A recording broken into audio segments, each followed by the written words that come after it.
Purple family. This is your girl, Ronica Crutchfield from Shades of Purple, a Prince podcast. So, on today's episode of the podcast, I'm going to be talking about the beef between Kendrick Lamar and Drake and how it correlates back to the old rivalry in the 80s between Prince and Michael Jackson. So, if you haven't heard that I did about the rivalry, the legendary rivalry between Prince and Michael Jackson. Check that out. It's on the Facebook page. I put it up, I believe, like last week sometime. So check that out. And in that episode, I basically talk about how the rivalry started and all that. But a lot of people say they really didn't have a rivalry, more so of a professional, just kind of a healthy competition, that they didn't hate each other. And I believe that's true. I don't think that Michael or Prince, they didn't hate each other, but they definitely were not friends. And I think you could say the same about probably Drake and Kendrick, but even on a less level, because they did collaborate at one point on Kendrick Lamar's song Poetic Justice. So unlike Prince and Michael Jackson, who never collaborated, they almost came close to collaborating with the song Bad. And that fell apart because Prince had a problem with the line, "Your butt is mine." He was like, no, Michael, my butt is going to be mine. And a lot of people think that that was funny because a couple of years later, Prince performed at the MTV Video Music Awards with his ass out. But what they don't know, a lot of people don't know, that was not actually his ass. It was fabric, flesh colored fabric to make it look like it was his ass, but it was actually not his ass. So for people who still think that it was his ass, it wasn't. And so that whole excuse for, saying, well, he had his ass out, that's why he can't talk about Michael and but it's mine. It wasn't his ass, people. Okay, so there's that. But before I go on talking more about Kendrick and Drake and Prince and Michael Jackson, I just want to say I am so happy to have learned yesterday that our guy Prince was finally inducted into the Songwriters Hall of Fame. It was very, very past due. And actually, come to find out, it wasn't that he didn't get nominated. He actually got nominated back in 2013. But at the time, he wasn't able to come to the ceremony because one of their rules at the Songwriters Hall of Fame is that if you get nominated and you get inducted, that you have to come to the ceremony. And I guess at the time in 2013, Prince was doing a lot of work with his band Third Eye Girl and all that. So he was touring, so he had a lot going on. And so I guess he told the president at the time that, he would just make time to come at a later date. And so he was scheduled to come to the ceremony in June of 2016. And unfortunately, we know that he did pass away in April. So he, obviously couldn't attend. But I'm still like, okay, I understand that. But you could have still inducted him in 2016 in June, after his passing. So I don't know why they waited until now. But I guess it was an opportune moment because the 40th anniversary of Purple Rain, the movie, was yesterday. And so I'm assuming they thought that, that was the most opportune time to do it, which is understandable. But at the same time, I kind of wish that, Prince was here to receive it. Just like they're going to do the Hollywood Walk of Fame. He's going to be getting a star sometime next year for that. Now, he did turn that down twice. So I'm not as enthused about that one as I am about the Songwriters Hall of Fame. But I guess the state decided, to go ahead and do it. Which I don't like. I said, I don't know how I feel about that because I know that Princeton he turned the star down twice, and so to me, it's kind of like the estate is almost going against his wishes with the Hollywood star. But it is what it is. So I mean, it's more recognition, for Prince, and that's what we want, right? We want, especially the new generation of fans, to really who Prince was, get into his music and all that. So any opportunities to do that, is a good idea to me. Another thing that I guess I'm just doing Prince news now, but we recently found out in the last week or so that they're also not going to be, Netflix is not going to be moving forward with the documentary. It had two directors, and apparently the Prince estate did not agree with.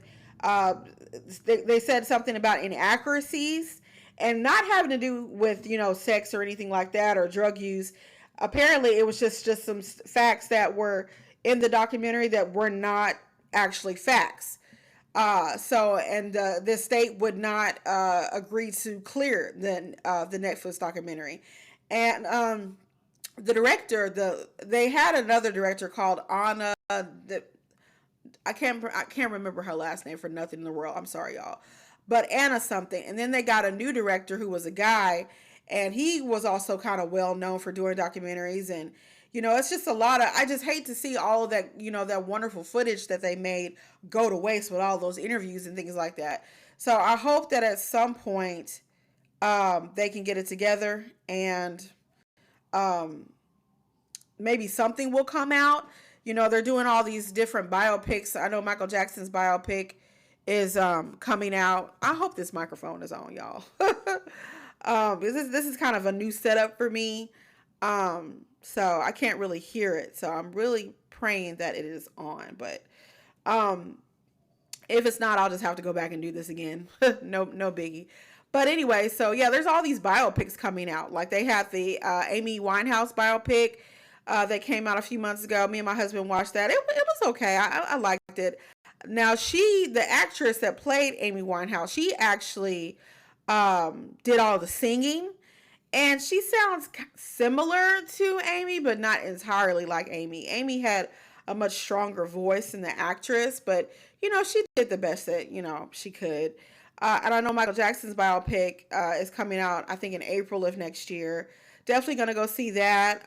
But to be honest, when it comes to Prince, I know a lot of us Purple family would like to see a biopic, but we're so picky. Let's just be honest. We're so picky that any kind of movie, documentary, it's going to be scrutinized by the Purple King. That's just how we are. There is nothing, there's no way that everything is going to be 100% right. You would think that, facts would not be that hard to get right. But apparently, whatever comes out, even with this whole musical thing, like there's going to be people that's just not going to like it. But they're still going to do it because the estate needs the money. If you want to keep Paisley Park open, you've got to do things like this, like the immersive that they did a few years ago. That I hate that. I thought they were going to travel and go to different states, but they just stayed in Chicago. But for what I've seen, it was a really nice experience, So they have to do things like that to keep the lights on at Paisley Park, So I'm all for supporting the endeavors of the estate, whatever they decide to do.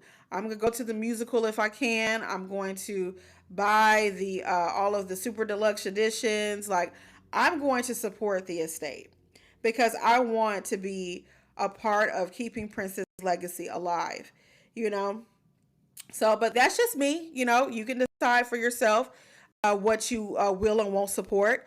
But I am glad that, Prince is finally in the Songwriters Hall of Fame. Should have been in there a long, long time ago, even before 2013, honestly. So, but, I'm just glad that he's finally getting his accolades. But I just wish that, he was here to smell those flowers, But, it is what it is. So, moving on, though, but talking about Drake and Kendrick Lamar and how they incorporated the beef between Michael Jackson and Prince into their beef. Well, just to, start off with, for those of you who don't know who Drake is, I'm assuming that the majority of you who listen to this podcast probably have an inkling of who Drake is, at least. But for those that don't, so Drake is a very popular rapper from Canada. And he kind of started around the 2010 time period. And he's made quite a few albums and he's been very, very popular in hip hop and rap. But to me, he's more of a pop singer. He's like a pop rapper. He started doing a lot of that, like singing and stuff with his raps. And I can really count on like one hand the number of songs that I personally like by Drake. I've never been a Drake fan. Whereas Kendrick Lamar, who came out around the same time as Drake, around 2009 or so, but he really didn't start getting any buzz until around 2012 with his second album, Good Kid, Mad City, he started getting compared to like other lyricists because that's what Kendrick is. He's a lyricist, like J. Cole and Nas, for example. Like he really cares about his, he writes and cares about his lyrical flow. Whereas Drake is more commercial in that he has these ghost writers, people writing his raps for him, and he's all about the beat, because that's what people care about, right? Most people that listen to hip hop, a lot of people, it depends on what camp you're in. Let me take that back. There are people who do care about lyrics, but it seems like now in the generation that we're in now, lyrics count for less for whatever reason. It's more about the beat and how it can make you dance and make you feel good and all that. And so, but for lyricists like Kendrick, they're not nearly as popular as people like Drake, who are beat driven. He has some bars here and there, but for the most part, Drake is just very commercial and just very mainstream because he wants to have as many fans as possible. It's all about popularity with him. And, some people might not like me saying this, but I kind of feel that way about Michael, that as talented as Michael was, he was all about trying to have a global influence and, have as many people as possible come to his shows. And, despite the fact that he was doing the same dance moves for like 30 years and, really didn't have a whole lot of variety, in his repertoire. Like, and I mean, yes, Prince was playing the same songs at his concerts, but he would play different ways. He wouldn't play the same songs at his concert. He always kept it fresh. And I'm saying this as someone who never got the chance to see Prince live, but hearing other people talk about their experiences at Prince concerts. He kept it fresh. You would go to one concert one day, and then the next day or the next concert, it would be something totally different. And from what I understand, Michael was kind of the opposite. He just kind of said that, his same form of doing the moonwalk, grabbing his crotch, and, doing all the singing and all that. And it was just basically just a routine. And to be fair, Michael came from that, going all the way back from Motown when he was with the Jackson 5. They had producers, they had, songwriters. So when he started on his own adult journey as a singer, that's why he got producers like Quincy Jones and later Teddy Riley, because he was used to having someone come into the studio and produce songs for him. He did write a few of the songs. Like I know he wrote Billie Jean, and he wrote some of the other songs on Thriller, I believe, and some of the songs on Bad. So he was a songwriter, but he wasn't a songwriter in the same way that Prince was, because Prince wrote 100% almost of his songs. Now he did have some co-writers here and there, but for the most part, Prince wrote all of his songs. He would get into the studio and know how to do everything. Like he could basically engineer himself, from what I've read and understood other people saying. One of his drummers from the 90s, big guy, Michael, he would say that Prince could get into the studio and could set the tape for record, do just about everything that the engineers could do. Prince could pretty much do, and that's according to Michael. I can't think of his last name right now, but he was a drummer in MPG in the 90s. I watched one of his episodes recently, and he said that, yeah, Prince could do it all. He could do it all in the studio. So Prince could go into the studio by himself, come out with a hit. Michael, it would take somebody else to, kind of help him do everything. So that was the difference. And for Kendrick, who was a big Prince fan, and he actually was able to perform live with Prince on stage at Paisley Park back in 2014. So he had the opportunity to perform with Prince because he wanted Prince to be on his album To Pimp a Butterfly. Prince was supposed to do the hook for the song Complexion. But according to Kendrick, they just got into Paisley Park in the studio, and instead of like going straight to the song and cutting the track together, they just started talking and ran out of time. So Kendrick was very, very lucky in that he was able to actually collaborate with his idol Prince. Whereas Drake, he was able to collaborate with Michael after Michael passed on that song. What was it called? He did like a sample of Michael's "It Doesn't Matter to Me" or something like, he sounded, Michael's voice sounded like, I mean, when I first heard it, I cried because it sounded like Michael was just really in pain and just like, he's like, "It don't matter to me," or something like that. I could be messing the lyrics up, y'all. But Drake, that was the only collaboration that Drake was able to do with Michael Jackson. And I think he actually took it out of that song after the allegations of child molestation resurfaced back in 2019 with that bogus documentary, Finding Neverland. So I think he actually took it out. But anyway, but Drake has often in his songs compared himself to Michael Jackson.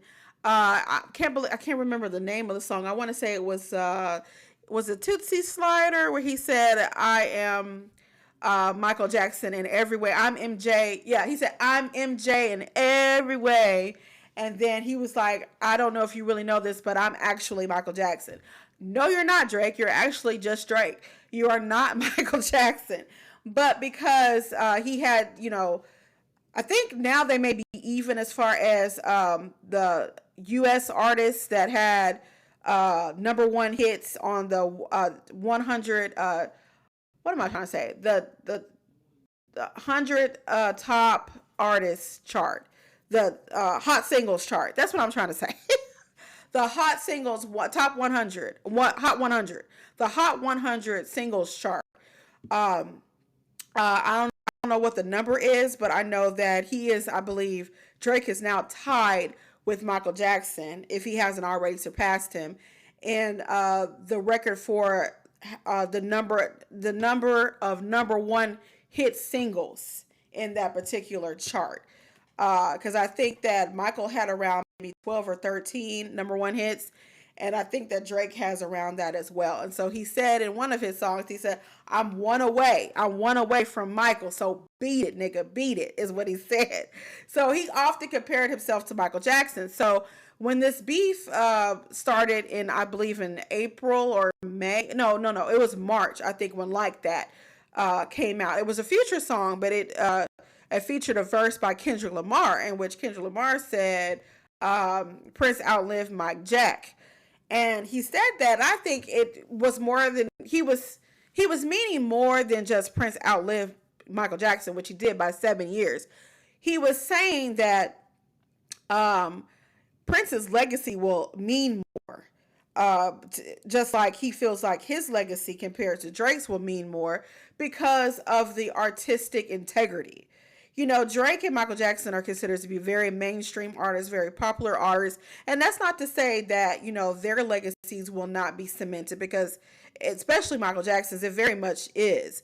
But when it comes to artistic integrity, what I mean by that is just being, going against the mainstream in a way. Because both Kendrick and Prince are very artistic, and they do things that they want to do. Not necessarily what's popular, is what I'm trying to say. And so that's why you can obviously see the parallels. And just like, Drake compared himself to Michael Jackson, Kendrick did a lot of comparisons as well. He said in one song, "I am Prince. Prince lives through me." He said that on the remix to the Mask Off remix.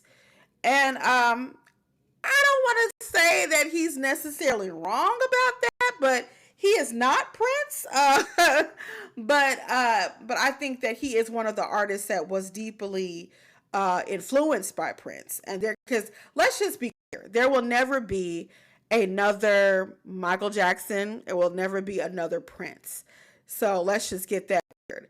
Everybody else, like I said, is Michael, and it's Prince, and it's Prince, and it's Michael, and then it's everybody else. And that's still the case to this day. So let's just keep it very, very transparent there.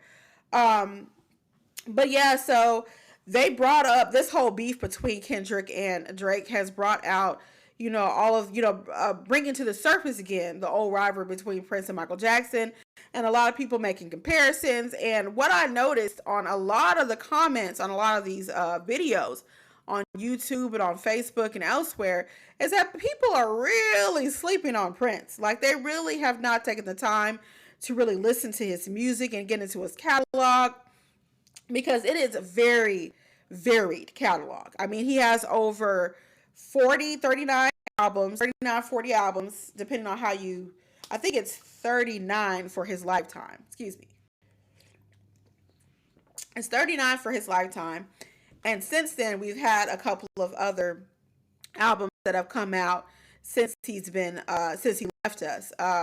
Probably the biggest one is Welcome to America, which came out in 2021. Great album.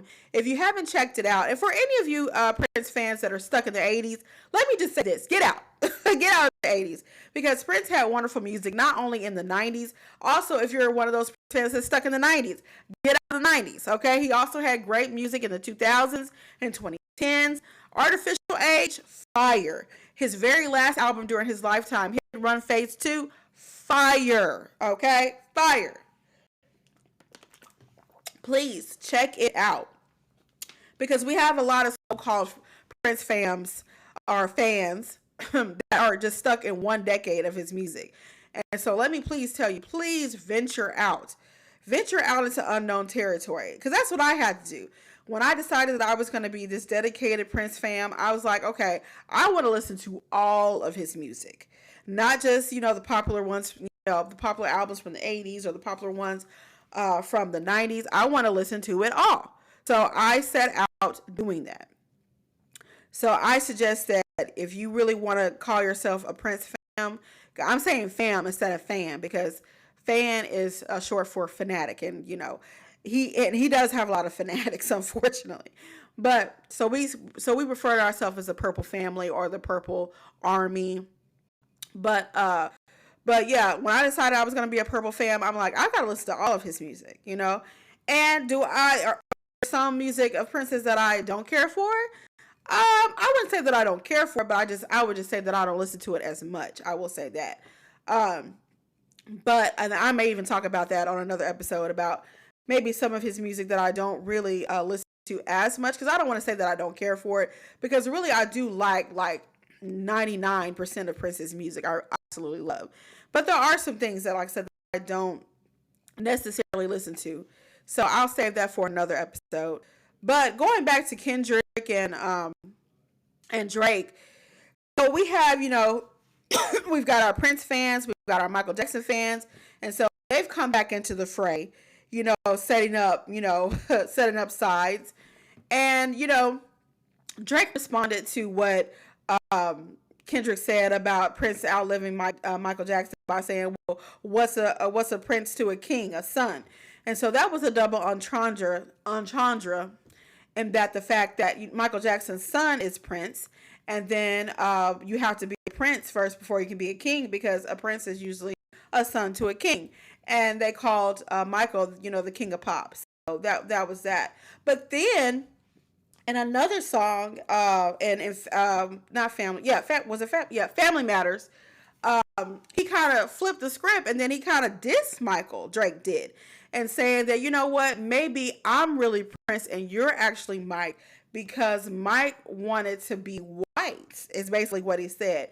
And he was saying that because he was saying that Kendrick was actually, sleeping with white women to boost his ego.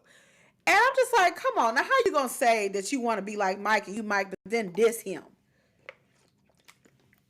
That was crazy to me. And no, Michael never wanted to be white. He had a skin disease called vitiligo that a lot of people actually did not believe that he had until it came out in his autopsy that he had it. But he told Oprah Winfrey that he had vitiligo way back in 1993 in an interview that they did, and still people didn't want to believe it. But so he wasn't trying to be white. That's bullshit. And I don't know why Drake even said that. But anyway, that's neither here nor there. But moving on. And so Kendrick, like I said, he is often praised Prince and, just his whole artistic ability. And the fact that, he plays these multiple instruments and he plays multiple genres. And I think that people that are super artistic or super into like music as a art form, I think they're automatically going to be more Prince fans than they are Michael. And not to say that Michael wasn't creative, he was, but just in a different fashion. And I don't think one is really necessarily better than the other one. But for me, as I said in my episode where I talked about more about the Prince and Michael Jackson rivalry, there are a few reasons why I prick Prince over Michael. And one of the biggest for me as a woman is because Prince's confidence.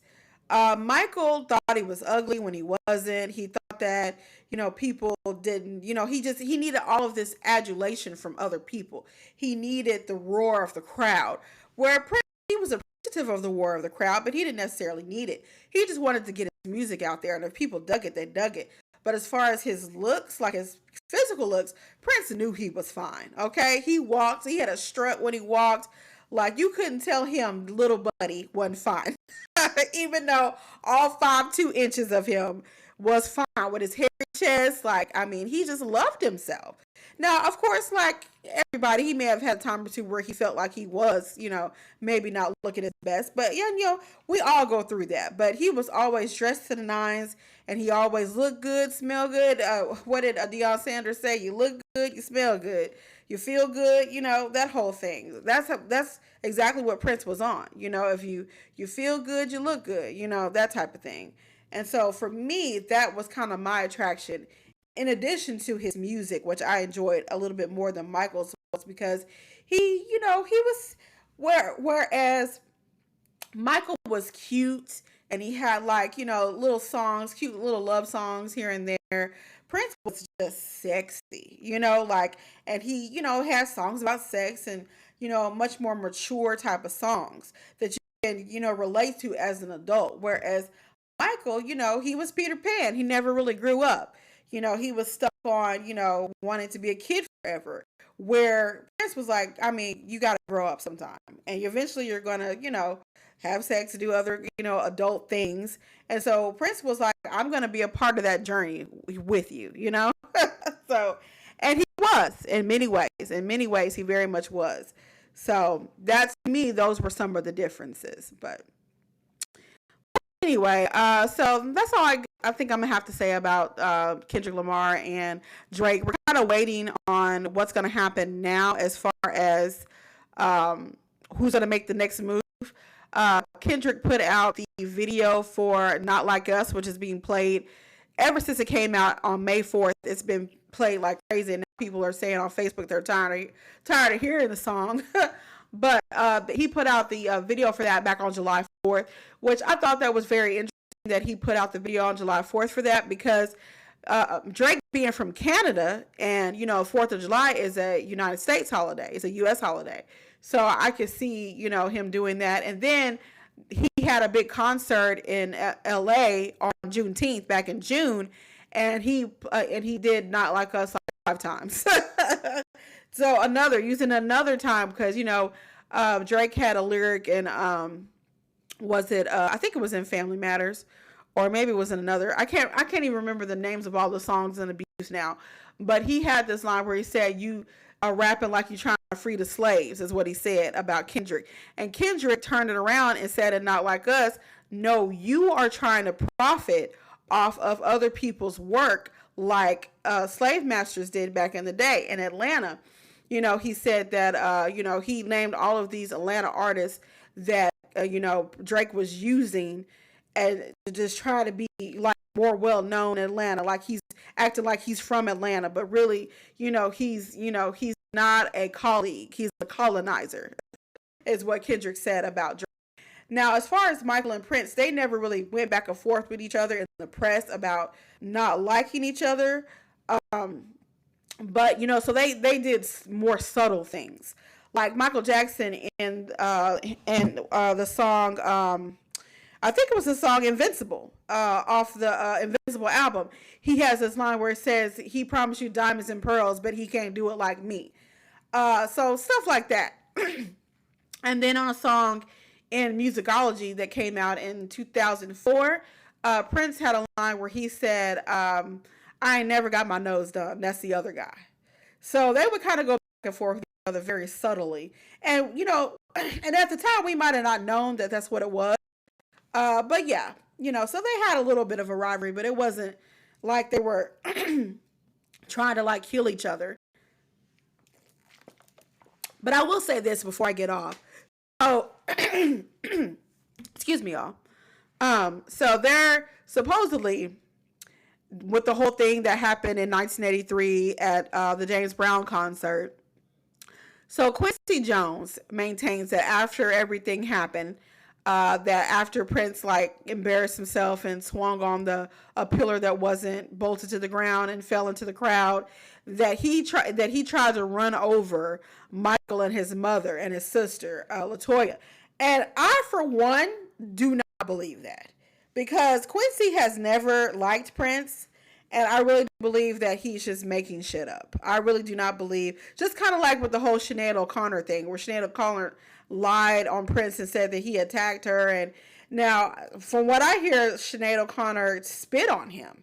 So, like, if you spit on somebody, if that's what actually, I'm not saying that's what happened, but if that's what actually happened, if Sinead O'Connor spit on Prince, yes, it would be time to beat somebody's ass at that point.